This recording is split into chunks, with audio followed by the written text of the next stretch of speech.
O Apanhador no Campo de Centeio, J.D. Salinger. J.D. Salinger, Jerome David Salinger, nasceu em 1919 nos Estados Unidos. Serviu na Segunda Guerra. Ele trabalhou numa revista da New York, de Nova York, publicou alguns contos e depois reuniu parte, pelo menos, desses contos num volume, num livro, em 1953, que sai como 9 histórias. Ele também publicou outros contos e novelas em livros. Pra Cima com a Viga Moçada, Seymour, uma introdução, Fran and Zoe. Mas a obra que o tornou famoso, que o tornou respeitado diante da crítica e que se tornou um clássico, foi o seu único romance, O Apanhador no Campo de Centeio, publicado em 1951. Quando a gente analisa a obra do Salinger, a obra que ele deixou, que ele veio a falecer em 2010 e nos últimos 30 anos mais ou menos, 30, 35 anos, ele estava recluso, ele não publicava mais nada, mas a obra que ele deixou publicada, que a gente pode como leitor encontrar nos livros, se a gente lê, e não é muita coisa, nós vamos encontrar algumas semelhanças nas estruturas dos relacionamentos dos personagens. Por exemplo, o Salinger sempre cria famílias em que você tem muitos irmãos, em que um dos irmãos morre de uma forma trágica e esse irmão que morre de forma trágica é evocado por um ou mais de um dos outros irmãos. A família que ele criou para os seus contos e novelas, a família Glass, nós temos o Seymour Glass, nós temos a Franny, nós temos o Zoe, nós temos outros irmãos e irmãs da família, e o Seymour, já adulto, ele se suicida. E o suicídio do Seymour Glass é contado no conto que abre 9 histórias. Um dia ideal para peixe-banana. E o Seymour Glass é evocado, relembrado, citado, chamado mesmo à vida, frequentemente, por um dos seus irmãos, nas novelas ou contos longos. Pra Cima com a Viga Moçada e Seymour, uma introdução. A outra família que o Salinger criou, que é a família do seu romance, a família Caulfield, nós temos o D.B., que é o filho mais velho, o irmão mais velho, que é um jovem adulto, ele escreve contos e agora está em Hollywood escrevendo roteiros para cinema, e segundo Holden, se prostituindo em Hollywood. Temos o Holden, que é o filho logo abaixo do D.B. e que quando o romance começa tem 16 anos. Temos o L, que é um menino ruivinho e que entre os 10 e 11 anos ele teve leucemia e morreu no hospital. E aí quando o romance começa ele já é falecido. E temos a caçulinha, que é a Phoebe, que quando o romance começa tem 10 anos de idade. O L, que é o irmãozinho do D.B., do Holden e da Phoebe, é evocado pelo o Holden, que é o protagonista narrador de O Apanhador no Campo de Centeio, em vários e vários momentos do romance, inclusive alguns momentos chave do romance. Ele é trazido à vida pela afeição, pela memória do Holden e quase pela projeção que o Holden faz em cima do irmãozinho, de uma forma muito forte e até um pouco perturbadora em algumas cenas. Essa questão da evocação de personagens, aliás, atravessa O Apanhador no Campo de Centeio. Não acontece apenas com o irmão morto do Holden. Como o Holden é o protagonista narrador, ele coloca diante de nós alguns personagens que são desenhados por ele aos nossos olhos apenas pelas suas reminiscências. Não chegam a ser personagens que se constroem ao longo do livro, que a gente vê interagindo com Holden no momento atual e interagindo com outros personagens. Não surgem no livro. Isso acontece com pelo menos 2, que é o próprio L, que já está morto quando a história começa, e uma amiga, né, do Holden, e que pelo que ele conta, que poderia quase ter se tornado sua namorada, e que não está morta, mas que ele em vários momentos do livro diz que vai telefonar para ela, diz que vai falar com ela e não faz isso, que é a Jane, e que a gente só tem conhecimento da Jane por causa dessas evocações que ele faz. Outros personagens que o Holden primeiro nos mostra nas suas reminiscências, mas que depois a gente encontra ao longo do romance, aparecendo mesmo como personagens, interagindo com Holden e com outras figuras do livro, são o seu ex-professor de inglês, o professor Antolini, que é mencionado rapidamente depois, se revela como personagem dentro da história, e a sua irmãzinha caçula, Phoebe, que primeiro aparece nas memórias do Holden, naquilo que ele vai nos falando sobre a sua irmãzinha, e que depois aparece como personagem mesmo ao longo da história, mais para o final, interagindo com o protagonista. Já se disse muita coisa sobre O Apanhador no Campo de Centeio.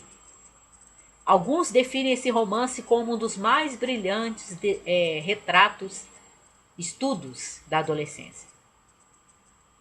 Até é, mas eu acho que se a gente for ver só por esse lado, a gente com certeza vai encontrar obras de psicologia que fazem isso até de uma forma mais completa, mais minuciosa, né? Mais explicada, digamos, do que no romance. Porque o Salinger não tenta ficar explicando o comportamento do seu personagem. Então dizer que é um dos mais belos estudos que se tem notícia da adolescência é uma definição, mas com certeza não é uma definição completa e não é a melhor para o romance. O Otto Maria Capô diz uma coisa interessante que eu acho que dá muito pano para manga, muita coisa para a gente meditar em cima. Quando ele comenta o escritor Jerome David Salinger, o autor desse livro, e define o Salinger, apesar de ser um escritor de pleno século XX, né, vivendo no meio do século XX, ele define o Salinger como um escritor romântico. Mas por que o Capô diz isso? Se a gente olhar para o seu herói, para o Holden, né, o protagonista narrador, a gente percebe o que o Capô quis dizer. Porque o Holden é uma figura que olha tudo que está à sua volta e os olhos dele estão muito atentos às injustiças, às coisas que estão funcionando errado, a maneira como o mundo funciona, que é uma maneira errada, que é uma maneira injusta, que é uma maneira imperfeita. Ele percebe os privilégios, né, que são dados a alguns e não são dados a outros. Existe mesmo uma retratação, né, uma amostra pelos olhos do Holden daquilo que a gente pode considerar como a aristocracia à moda americana, né? Que não é uma aristocracia de sangue, não é uma aristocracia de títulos, mas é uma aristocracia de dinheiro, daquilo que você tem, né? E que o outro não tem. E o Holden está muito atento a isso, e aquilo o incomoda, aquilo deprime, aquilo o revolta, aquilo o enoja, como ele coloca muitas vezes. Então, ele é um personagem que tem essa faceta do romântico, do artista romântico e às vezes do herói romântico, que é aquela faceta de ver a injustiça, de ver aquilo que está errado e se revoltar, se indignar com aquilo. Ele está frequentemente irado, ele está frequentemente zangado, né, com ódio e deprimido com aquilo que ele vê. Ele diz várias vezes que algumas coisas o estão deprimindo, estão deixando triste, o estão deixando para baixo ao longo do romance. E isso é bem do romantismo.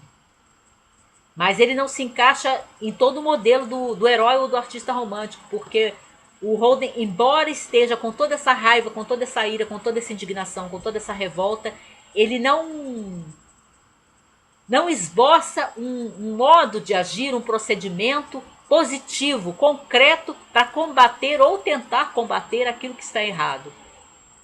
Ele assume uma outra posição que a gente encontra em algumas figuras dentro da literatura romântica, que é aquela do artista que se isola. Alguns dos planos que o Holden esboça para a sua vida, enquanto ele está nessa aventura de passar o final de semana todo em Nova York sozinho, né, não querendo voltar para casa porque seus pais vão saber que ele foi expulso do colégio, levou bomba em todas as matérias, menos em inglês. E aí ele vai nos mostrando como ele está narrando, né, a história. a gente vai vendo alguns dos planos que ele tem para a vida dele, são planos muito irreais, são planos até alguns infantis, absurdos, muito ingênuos. Não tem fundamento, não tem como se sustentarem aqueles planos. E mesmo aqueles que ele vai compartilhar com a sua irmãzinha, inclusive aquele que dá origem, explicação do título, né?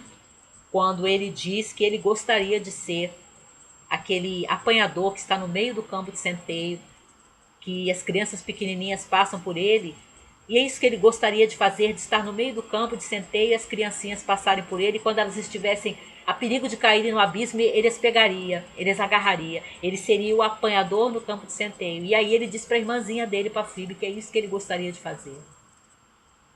Então ele tem essa forma, né?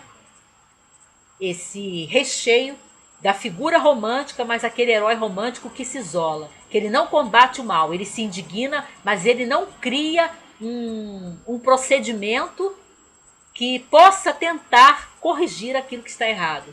Ele vê o que está errado, aquilo revolta, aquilo indigna, mas ele não cria armadilhas, ele não cria armas para combater aquilo.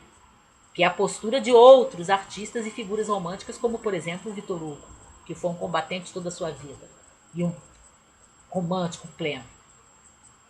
Mas ele se encaixa nessa figura do herói romântico isolado, né? O Holden entra nesse esquema, ele quer ficar afastado desse mundo que o enoja e que o deprime. E aí quando a gente chega no final de O Apanhador no Campo de Centeio, não tem um fecho, porque o Holden está contando o que lhe aconteceu. Desde o início ele diz que vai contar a história, e no final então a gente tem esse retorno de onde ele está, que ele está numa espécie de sanatório, porque ele teve tipo um esgotamento nervoso, e os pais então o colocaram ali, e ele está tendo algumas sessões, né, com um psicanalista. Mas a gente não sabe o que vai acontecer com ele, o que ele vai fazer quando sair dali, como vai ser o procedimento, qual vão ser as decisões dele quando sair dali. E dessa vez em que eu reli, eu fiquei prestando muita atenção no que eu senti a respeito disso, desse desfecho.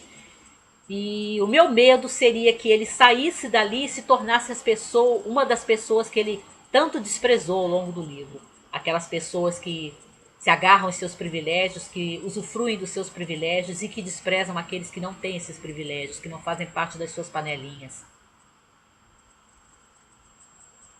Eu gostaria que no final, o final que a gente não vê em Um Apanhador no Campo de Centeio, o Holden encontrasse uma forma de usar a sua indignação, a sua ira, a sua revolta, com a maneira errada como o mundo funciona, para criar algum tipo de procedimento, algum tipo de atitude para tentar mudar aquilo que está errado. Que ele não se isolasse, mas que encontrasse uma forma de fazer uso da sua raiva, da sua indignação. Mas que de forma alguma ele perdesse essa indignação.